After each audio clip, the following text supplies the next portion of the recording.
வந்தவுடனே ஒரு 3 பேர் அதில் பகிர்ந்துக்கிறோம். பகிர்ந்தவுடனே இப்போ அந்த நான் சமூகத்துக்கு இந்த நாட்டுக்கு நீ ஆற்றிய பணி என்ன அப்படின்னு சொல்லி கேட்கான். உடனே கேட்டவுடனே, சார் நான் வந்து காலையில் ஒரு குவார்ட்டர் அடிப்பேன், மதியம் சாயந்தரம் நைட்டு ஒரு நாளைக்கு 4 தடவை குடிப்பேன். ஆனால் நான் சார் குடிச்சிட்டு போய் யார்ட்டையும் பிரச்சனை பண்ணாமல் இந்த சமூகத்தில் எந்த தொந்தரவும் பண்ணாமல் நான் போய் படுத்துக்கிடுவேன். ஸோ இது வந்து நான் குடிக்கிறது என்னையை மட்டும் வச்சுக்கணும் சார், சமூகத்துக்கு எந்த பாதிப்பு ஏற்படுத்த மாட்டேன், ஆகவே நானே சமூக அக்கறை உள்ளவன் அப்படின்னு சொல்லி ஒரு நாளைக்கு ஒரு ஃபுல் அடிக்கிறவன் சொல்கிறான். இன்னொருத்தவன் ஒரு ஆஃப் அடிக்கான், மதியம் ஒரு பாட்டில் நைட்டு ஒரு பாட்டில்.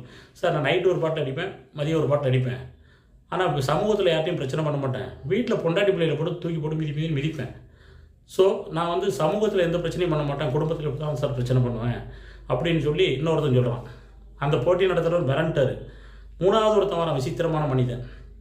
சார் நான் ஒரு நாளைக்கு ஒரு குவார்ட்டர் மட்டும் தான் அடிப்பேன், ஆனால் அடிச்சுட்டு இந்த சமூகத்தில்